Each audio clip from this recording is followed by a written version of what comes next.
tunaenda kucheza finali na timu kutoka Uarabuni. Sizungumzie tutakuja. Wakati unacheza wewe, naambiwa ni Waarabu wa aina zote walikuwa wakija hapo lazima wafe. Yani timu zote kutoka Uarabuni wakija hapo walikuwa lazima. Na hiyo naona hata mimi nilipokuja kufuata ufahamu timu nyingi za Kiarabu zimekuwa zisumbui. Kuna siri gani nyuma yake Simba na timu za Kiarabu? Unajua hiyo ni changamoto au ni hasira za matukio ambayo tunayapata kule tukienda kwao. Mimi nafikiri imeanzia hapo kwenye upande wetu sisi. Inafika wakati mnaenda Misri. Misri mkifika tu pale wanapeleka mali mnaenda kula pilau au biriani. Inachelewa kutoka kwenye tumbo kwa sababu mafuta. Kesho yake mnapigwa 3, mnapigwa 5. Alafu mapokezi yanakuwa si mazuri. Mule uwanjani kwenyewe vitendo vinafanyika si vizuri. Kwa ile kwenye nafsi inajenga kitu fulani kwamba hawapo kwao. Hawapo kwao. Kwa hiyo wakija kwetu sisi yani sikubali aondoke na furaha. Kwa hiyo ilianzia hapo. Kwamba yale ambayo tunayaona kule ni changamoto. Tunakuja nao kwenye vichwa vyetu kuja hapa. Hapa kwangu sikubali mimi aondoke na furaha. Kwa hiyo ikawa ndio imeanzia hapo. Na kweli tuliweza. Kila Mwarabu anayekuja hapa tunajitahidi tunamfunga. Akizidi sana lakini wengi tunawafunga. President. Mashindano nyuma tumemaliza, tunakuja kwenye mechi. Una kitu nyuma? Unakuwa. Finali sasa hivi. Sawa, mtupitisha kwenye vitu vingi tofauti vya nyuma hapo ambapo pengine watu wapenzi, wanachama, mashabiki wa Simba wanatamani kuvisikia. Sasa hivi timu yako ya Simba Sports Club inakwenda kucheza finali ya CAF. Mwaka 1993 ndio finali ya mwisho ya michuano hii ya CAF kucheza. Wewe ukiwa nahodha, ukiwa goalkeeper. Hebu tupitishe kwanza ilivyokuwa maandalizi ya mchezo wa kwanza. Maandalizi yalivyokuwa mpaka tunaenda kucheza mchezo wa kwanza ugenini. Ukamalizika kwa suluhu. Tukarudi hapa Tanzania, utupitishe siku ya pili. Nasikia kuelekea mechi ya pili. Nasikia ilikuwa na vitu vingi sana. Wachezaji mlikuwa mna utulivu, maandalizi yani nje huko kulikuwa na vitu vingi sana hadi muda wa mechi mkaenda mkapoteza. Utupitishe, tuanzie kwenye mechi ya kwanza, then tutakuja kwenye mchezo wa pili. Mechi ya kwanza bwana tulianzia Ivory Coast na mechi ilikuwa nzuri, mapokezi, tushajipanga. Mfadhili wetu huyu alipanga mambo mazuri, ubalozi ulitusaidia sana. Kwa hiyo tumefika pale sisi maandalizi ya kulala, chakula na mambo mengine, ubalozi na mfadhili alibeba kwa 90%. Na si wenyewe pia tukaona kwamba cha kulipa hakuna, ni kujitoa. Tulijitoa kweli, tukafanikiwa. Na mechi tungemaliza kule. Sema ukipanga hivi Mungu anapanga la kwake. Lakini kusema kweli tulijitoa na tulifanikiwa kwa 90%. Mechi kwa tunamaliza kule. Kusema kweli nasema hivyo kwa sababu kuna 1% kubwa sana mechi kumaliza kule. Tuliwazidia sana kule. Tulikosa nafasi nyingi sana kuliko wao. Kwa hiyo nikisema tumaliza kule tuliwakamata sana. Naona kwa hiyo ilituumiza kwa sababu yani kwa 1% kubwa tungeweza kumaliza mechi kule. Kwa hiyo tuliporudi hapa sasa ikawa tena ile maandalizi si yetu sisi tena wala mwalimu. Kwa nini tulifanikiwa kule? Labda uwanjani tulizuia sana, tulishambulia sana, tulicheza kwa nidhamu sana, tulielekezana sana. Kwa nini tulifanikiwa ugenini? Au wapinzani hawakuwa vizuri hiyo siku? Hapana, siku zote unapokuwa uko nje ya mji wako unakuwa makini sana. Kwa maana kwamba unajitahidi hata ukikosea usikosee sana. Na tulikuwa wakali. Sasa mimi nilikuwa mkali sana. Sio hapo tu. Mechi nyingi za Simba ambazo nikicheza mimi wenzangu wanajua kwamba huyu bwana huko nyuma hataki masihara. Nakumbuka tushaye kupigana ngumi na Magoso. Yaani fikiri Magoso. Si kwa maana ya ngumi, yeye alisema nilimpiga ngumi lakini ilikuwa si maana hiyo. Ni kwenye kuhamasishana. Kwamba unafanya makosa jirudia kwa sababu gani? Kama umeshindwa basi ondoka, aje mwingine. Hii timu ya kwako kwani? Basi timu yangu tunaimizana. Kafikia hatua hiyo nilikwambia, lakini kikubwa kwenye kuhimizana. Unapokuwa nje uko makini sana. Uko makini kwa sababu unajua kuna safari ndefu. Ukiwa nyumbani baada ya mechi siku 2 uko nyumbani, lakini ukiwa nje safari ndefu unarudi vipi nyumbani? wenzako wanasemaje, inabidi uwe makini. Kwa hiyo mechi ya kule tulikuwa makini kwa 100%, watu wote, tusifungwe, tuzuie, tushambulie kwa mpango ambao mwalimu ameweka. Kwa hiyo tulifanikiwa kwa staili hiyo. Tulizuia vizuri, tukashambulia kwa mpango mwalimu aliweka, kwa hiyo tulifanikiwa. Sawa. Tunarudi sasa hapa nyumbani, ile wiki sasa kuelekea mchezo wa marudiano. Naambiwa maandalizi ya muhimu yale kwenye pitch hayakuwa mazuri kama ambavyo vitu vingi ambavyo vilikuwa huko nje. Sio wachezaji mnaenda huku, mara kiongozi huyu kaja, mara huyu kaja kusema hichi, concentration imepungua, uchovu kawa mkubwa, ahadi pia ziliingia huko, unasikia mkaondoka hata kwenye concentration ya mechi. Hebu tueleze ilivyokuwa kimoja baada ya kingine. Kwanza ahadi ni hatua ya mwisho, lakini kwanza sisi wenyewe tulisema tuweke historia. Ndio muhimu pande sisi. Tuweke historia kwa sababu miaka mingi sana kwa Tanzania ile jambo halijawahi kutokea. Kwa hiyo hamu ya sisi wachezaji wenyewe ni kuingia kwenye historia. Jambo la pili, maandalizi yalikuwa na changamoto. Yalikuwa sana upande wa management kuliko mwalimu. Na hiyo ilitusumbua sana sisi. Siku 2 kabla ya mechi ndio kabisa hatukupumzika. Hatukupumzika, mikutano hii inafanywa, maombi haya yanafanyika, mnachukuliwa. Unajua hizi timu za Simba na Yanga zina wapenzi kila mahali, na kila mmoja atakufanya jambo atoe mchango wake, uwezi kumzuia. Anakuja mzee pale na gari yake, jua Zanzibar una chai maharage zile. Tu mlikuwa camp Zanzibar zile chai za maharage za kuangalia, amekodisha, ana mtu wake wa maombi.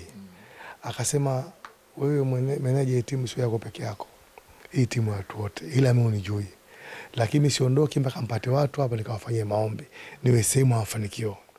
Mtu na mnyamaji timu na si mmoja, wako wengi. Kwa hiyo kafika wakati tunagawana sasa, toka tunaenda group, mwisho tunagawana, watatu nendeni huku, watano nendeni huku. Kwa hiyo muda wa kutrain ikawa haupo, mpango mwalimu ikawa haipo, unaona. Kwa hiyo hiyo ni sababu. Na mchezo wa mpira wa miguu lazima akili yako iwe vizuri, upumzike vizuri, pata chakula kwa wakati, ufikirie kile ambacho unakifanya kesho yake. Mechi unaweza ukaicheza kwenye akili. Ushaona kule wako vipi, mtawaambia wenzangu vipi, tufanye kitu gani. Halikufanyika hilo. Tumekuja saa 6 na ndege kutoka Zanzibar. Tumefikia, nakumbuka ilikuwa ni Njiweni, wasikose. Tumechoka. Unajua tumechoka. Saa 12 alfajiri. Hatujalala siku ya mechi. Dua mpaka saa 12 alfajiri tunakuja pata chukua begi yetu, tunaingia tenda airport. Kupumzika kabisa. Tumekuja kupumzika mchana huko. Kwa hiyo ile mechi tumelose kwa vitu vingi. Kwa vitu vingi sana. Kikubwa ilikuwa ndio hicho, kupumzika. Kupumzika. Kwa hiyo mimi nashauri viongozi kwa sasa hivi. Ngoja tumalizie. Kwenye mechi pale, wakati mnacheza nini, haje nini tukapoteza mabao. Mechi goli la kwanza linafungwa. Goli la Kusini. Kwa sasa hivi uko uwanja wa Benjamin Mkapa. Hapana, huko kaskazini. Kule ni kaskazini. Kusini. Kuna jukwaa la kushuka hivi. Yes. Goli la kwanza lilifungwa kule kaskazini, la pili huko. Goli la kwanza Bodizoza alipiga chenga watu 3. 2. Rashid Abdalla alikuja fikiri kwa naumwa. Kapiga chenga. Masatu kaja kapiga chenga. Mimi nikasema nitoke nipunguze goli.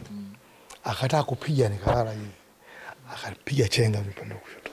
Akasukua goli kwanza. Tukasema goli tarudi kwa sababu ni kawaida mtu hapa atoki. Goli la pili linafungwa, mpira kutoka katikati pale, ukapigwa pembeni kule, upande wa kulia. Jukwaa la Yanga sasa hivi upande wa kulia kule. Watu wamejaa goli kwangu, jamaa kapiga nje. Watu wamejaa golini. Mimi natafuta mpira uko wapi, jamaa apiga shuti pale. Naenda mwisho, nataka nijaribu kuutoa, ukapiga nyavu za juu. Maana nilikwenda nimeshachelewa.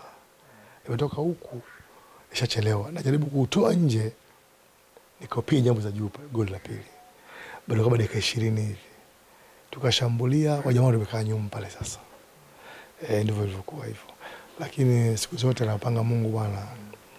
haliwezi kubadilisha. Ndio ikawa imefikia hapo. Nasikia mlikuwa na confidence kubwa sana mara baada ya matokeo ya ugenini. Hiyo ni kweli, kama unaweza kumdhibiti mtu kwake na mtu akajitafuta pale kuwazuia nyinyi, automatic kwenye vichwa mnajua tunawamudu. Yaani sio mimi, hata wewe unapokwenda kwa mwenzako kafanikiwa mipango yako 90%, kijamii kwangu mimi namaliza. Na kabla ya hapo ilikuwa uwanja hapo mtu hatoki mtu.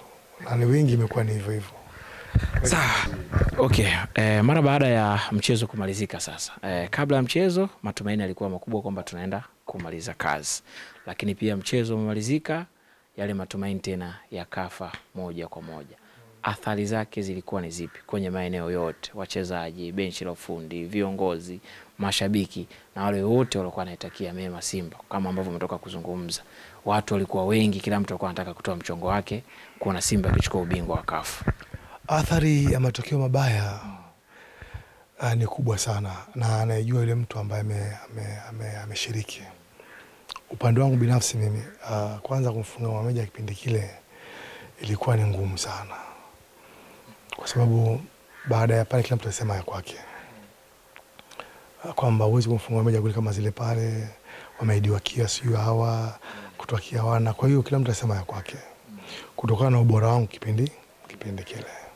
Lakini swali lako najibika hivi kwamba baada ya pale, baada ya filamu kumalizika, kwanza hali hazikuwa nzuri kwa watu wote. Alikuwa analia, alikuwa amekaa kwenye uwanjani ashinda kutoka, amekaa kule. Rais mstaafu anataka kutoa medali, asilimia kubwa tuko uwanjani pale, mpaka tunakuja kuitwa na kamisa na viongozi wa Simba, jamani shatokea hivi hapa, muda unakwenda tena ni pale medali zenu ambazo ndio hizi za mshindi wa pili, ili angalau muda huu rais ataka kuondoka. Kwa ile athari ilikuwa ni mbaya sana, ni kubwa.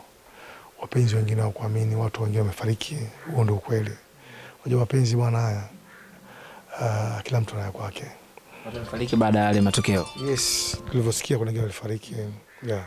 Kwa hiyo athari ilikuwa ni kubwa. Kuna wengine hawakutoka ndani ya wiki nzima. Mimi binafsi baada ya pale nilikuwa na viatu mpaka nyumbani. Tumeenda na basi na gari, lakini tuliondoka kivyake. Kwa sababu tena unaenda wapi? Unapeleka nini unakoenda? Kwa hiyo kila mtu aliondoka kivyake. Tulikutana baada ya siku 3 baada ya hapo. Na baada ya pale kusema kweli nguvu ilipungua kwenye klabu. Kwa maana si wenyewe target yetu haikufika. Kwa hiyo basi tukajiona kwamba sasa hivi ni yatima. Na kweli watu walianza kutukataa, baadhi ya wapenzi ambao kidogo walikuja matokeo mfukoni, walitukataa. Lakini wengine wakasema ni football inatokea hivyo, unaweza kuruzi hata kwako. Kwa hiyo athari kwa kubwa sana. Yes.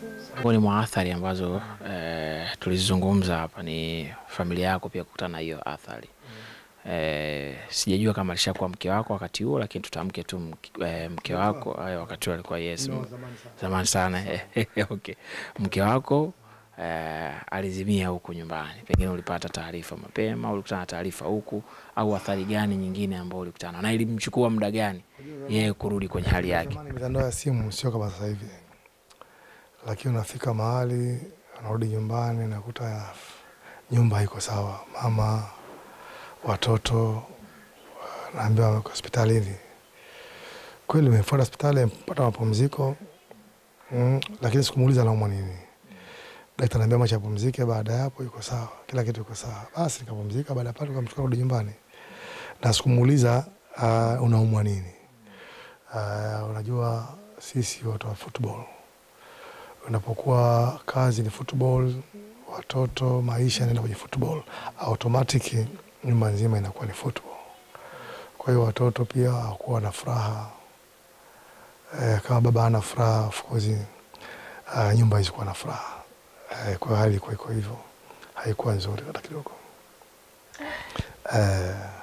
Na zamani kipindi sisi, yani ukifanya hesabu za mwaka mzima unaweza kaa nyumbani kama miezi 2 tu, kwa sababu Jumapili naondoka na kambini mpaka Jumamosi baada ya mechi. Kwa hiyo ukipiga hesabu kwa mwaka mzima una muda mdogo sana ukaa nyumbani. Kwa hiyo changamoto hata ukimuuliza mke wangu aliyopata ndio hiyo, muda mwingi siko nyumbani. Na kikubwa unapokuwa ni muhitajika kwenye kitu fulani, lazima ucheze, lazima upatikane kambini kwa wakati. Kwa hiyo una muda mdogo sana ukaa nyumbani. Kwa hiyo furaha yao ilikuwa ni kuona kupata kikombe kwenye historia. Mambo yameharibika. Inakuwaje? Kwa hivyo. Sawa. Zaidi ya miaka 30 baadaye, scenario inayotaka kufanana na mazingira hayo. Kizazi cha sasa tunakwenda kushuhudia pia fainali nyingine, fainali ya pili kwa Simba ya michuano hii ya CAF. Tunaanzia ugenini Morocco dhidi ya RS Berkane.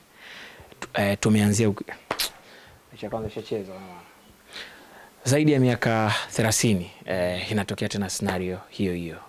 Mechi ya kwanza tumeanzia ugenini, mechi ya pili tunakuja kumalizia uwanja wa nyumbani. Tuzungumzie pengine vitu gani ambavyo vinahitajika kufanywa maandalizi kwenye uwanja wa nyumbani kuelekea katika mchezo ambao tutacheza nyumbani, na kama kutakuwa na mabadiliko mchezo utachezwa uwanja wa Benjamin Mkapa. Kwanza mimi nawapongeza wachezaji na viongozi kwa ujumla, wamejitahidi sana kutengeneza timu ya Simba toka wanasajili. Mimi sikuiweka kwenye timu ambayo leo hii imefikia. Niwapongeze benchi sana la ufundi, kazi kubwa walioifanya na viongozi kwa ujumla. Cha kuambia mimi kama mstaafu, kwanza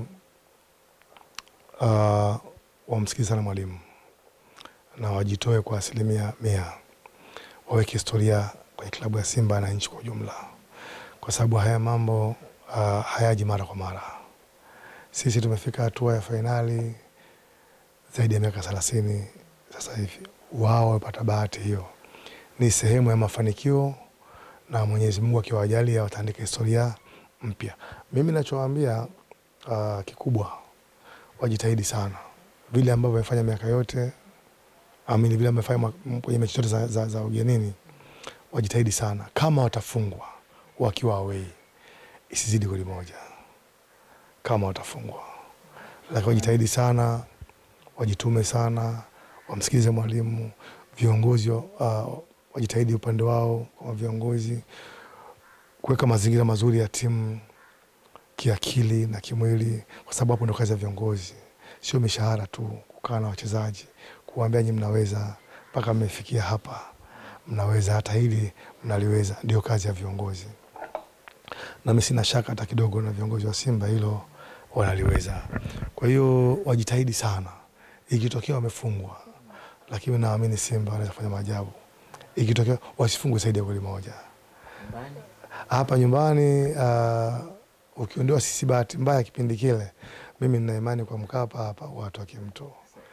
Kwa hiyo ikitokea mechi away imefanya vibaya, basi jitahidi isidi goli moja. Hapa akija najua atakufa tu mtu zaidi ya goli moja.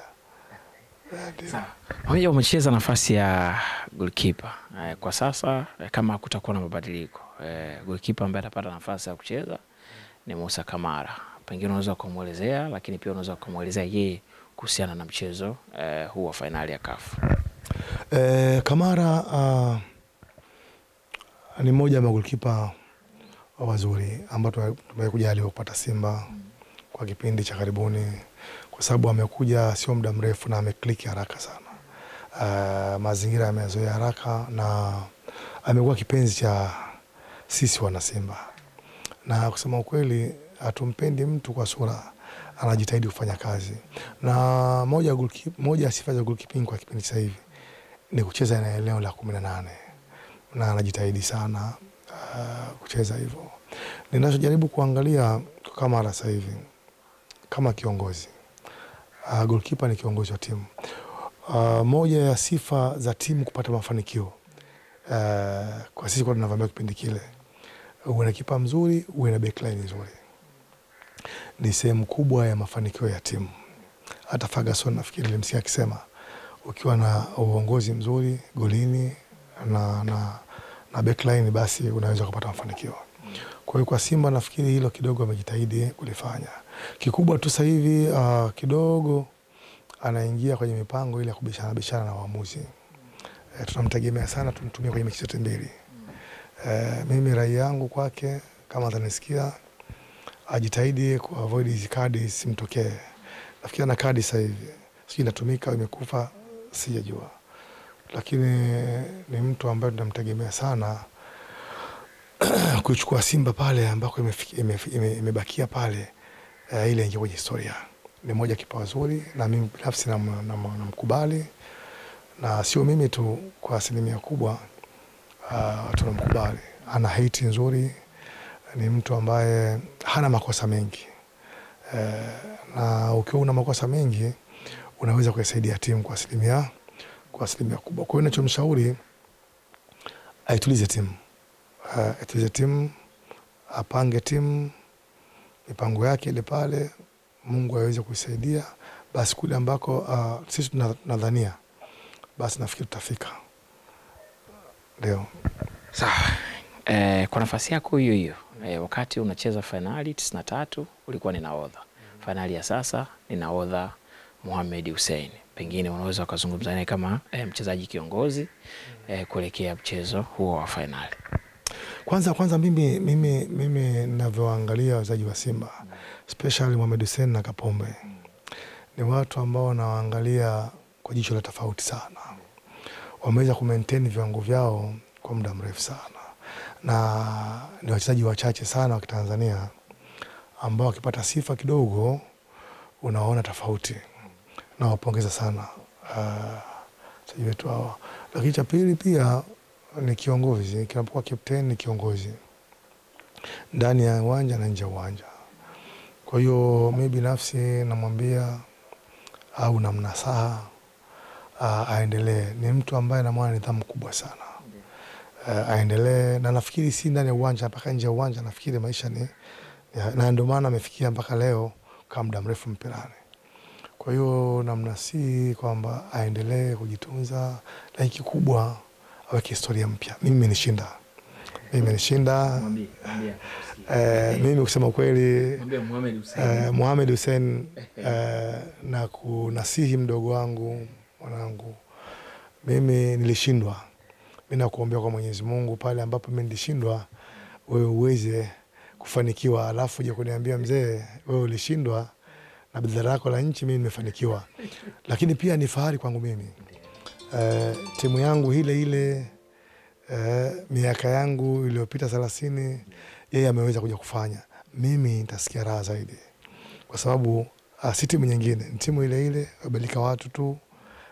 Kwa hiyo nitasikia raha zaidi. Kwa hiyo na muombe kwa Mwenyezi Mungu aweke historia mpya yeye binafsi, lakini pia kwa timu yetu ya Simba.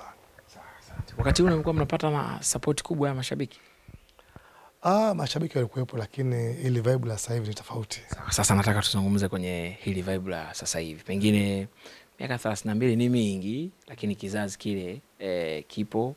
Pengine labda unaweza kuzungumza nao sasa, pengine huu ni wakati wa sisi kwenda uwanja wa Benjamin Mkapa kufuta maumivu yetu yale.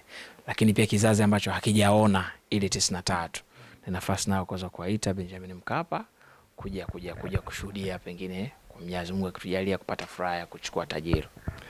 Mimi nafikiri kwanza ni kuomba, nasema Simba popote walipo nchi na nje ya nchi, kila mmoja kwa wakati wake kuiombea Simba. Si jambo baya, kila mmoja wakati wake kuombea Simba kwa aina tofauti. Lakini la pili, sasa hivi wapenzi wa Simba hutumia nguvu nyingi kuwaita uwanjani. Wanafahamu kwa Mkapa huwa hatoki mtu. Kwa hiyo sisi kama wadau tuliopita, nafasi tu ndogo sana kuambia waje.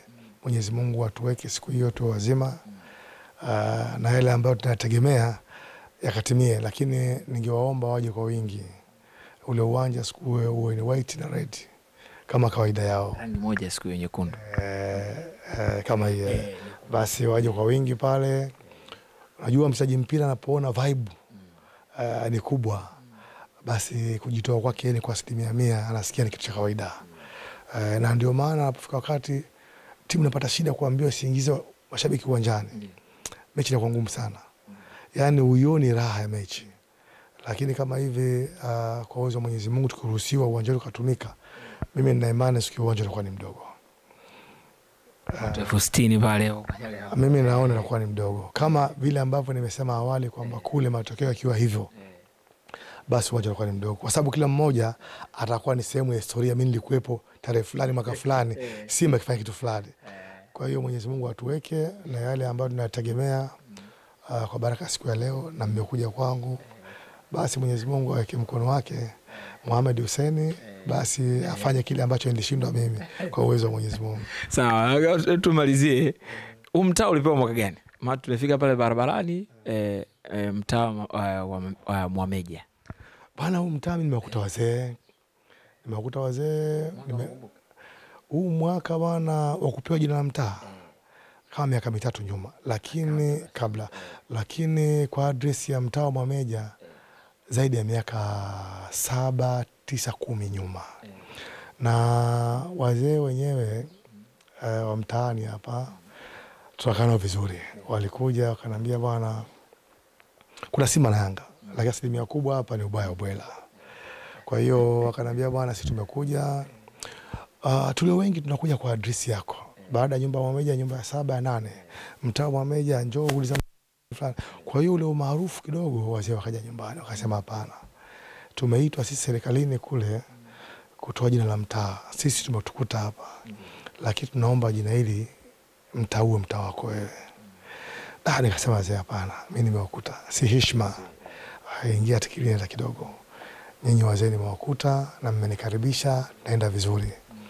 Kwa hiyo kama ambavyo mitaa mingine majina ya wazee wengine, basi akasema hapana, sisi bana, pamoja na mambo mengine yote sisi tumekuja hapa kukuambia, hatukuombi wala nini, hii ni amri tu, sisi tunakuja kukuambia. Kwa hiyo bwana, tunaomba tu uridhie serikali ya mtaa pale, jina lishakwenda, unakuja kuniambia tayari pale kwenye ramani jina limeshaingia tayari. Baada ya 2 akaja mwenyekiti wa serikali ya mtaa Mr. Shah, kama nimekuja hapa tunaomba utengeze kibao pale, jina hili hapa na mtaa huu jina lake ndio hapa. Kwa hiyo ikawa sina jinsi sasa. Kwa hiyo wazee hao walitafutia. Kwa hiyo ndio ikawa mtaa Mwameja, mtaa Mohamed Mwameja, ndio maana kibao kimekaa kule. Simba imekuheshimisha. Bila Simba nisingekuwa na mtaa Mohamed Mwameja. Huo ndio ukweli. Hiyo vitu vingine huwa tuseme ukweli. Simba imeniheshimisha mpaka hapa ninapokaa, pia ni Simba imeniheshimisha. Sawa, mzangu niseme na kushukuru sana. Asante sana. Ni pia ni asante nyingine kutoka kwa viongozi wa Simba, management ya Simba na wote ambao wanahusika na Simba, tuseme asante sana. Nashukuru viongozi wa Simba. Unajua sisi tuko nje, lakini unaonekana ni Simba tu. Changamoto kubwa unaipata huku, likitokea lolote kule wanakuja watu hapa, bwana vipi, tukawaambia viongozi hivi na hivi, hawajui kama ndio kwa viongozi, napiga simu, lakini basi mmeyapokea bwana, nitayafikisha. Ndio raha ya watu wa Simba. Hawajui kwa mimi naongea na Ahmed Ally, naongea nani, wanakuja na kwao bwana. Kwa hiyo pia wafikishie viongozi wa Simba kwamba wajitahidi na wanajitahidi, watengeze timu hilo tu. Nashukuru sana. Asante sana, karibuni sana. Bwana mpenzi wa Simba TV, mwanzoni kabisa nadhani utakuwa umepata vitu vizuri tangu tukiwa pale barabarani tukiingia mtaa wa Mwameja. Nadhani umesikia pia historia yake. Tukifika hapa nyumbani kwake, ametukaribisha vizuri, tumepumzika hapa sebreni kwake, ametupitisha katika kumbukumbu mbalimbali. Kuna hizi picha, storia nyingi tofauti. Medali hii unataka nivalishe? Jamani, bahati ilioje jamani. Na mimi nimeambulia bwana. Bosi kazi anayo. Bwana, walisema Simba hawajapata medali ya CAF. Hii hapa imeandikwa kabisa kama ambavyo unaiona. Watu walikuwa wanazungumza kuna picha moja tu Mwameja ameshika bendera. Kweli picha ipo, lakini kuna medo hii hapa ya CAF. Tunageuza pia nyuma kama ambavyo unaiona. Hii ni kumbukumbu kwamba sisi tulifika finali hiyo ya CAF. Kwa maana hiyo tuna fainali 2 ya michuano hii ya CAF ya 93 na hii 2025. Sisi yao Simba Sports Club. Mohamed Mameja goalkeeper ambaye amecheza kwa mafanikio akiwa na kikosi cha Simba, nahodha pia wa kikosi cha Simba, ametupitisha katika maeneo mbalimbali. Kuna yale ambayo ulikuwa yafahamu, lakini mengine hata kama ulikuwa unafahamu basi umeyafahamu zaidi. Mimi ni Tobias Sebastian ambaye nilikuwa nakuletea mahojiano haya maalum na goalkeeper Tanzania 1. Rudia tena, Tanzania 1. Hao wanapatikana Simba tu. Tanzania 1, Mohamed Mameja. Usiache kuangalia na kufuatilia Simba TV.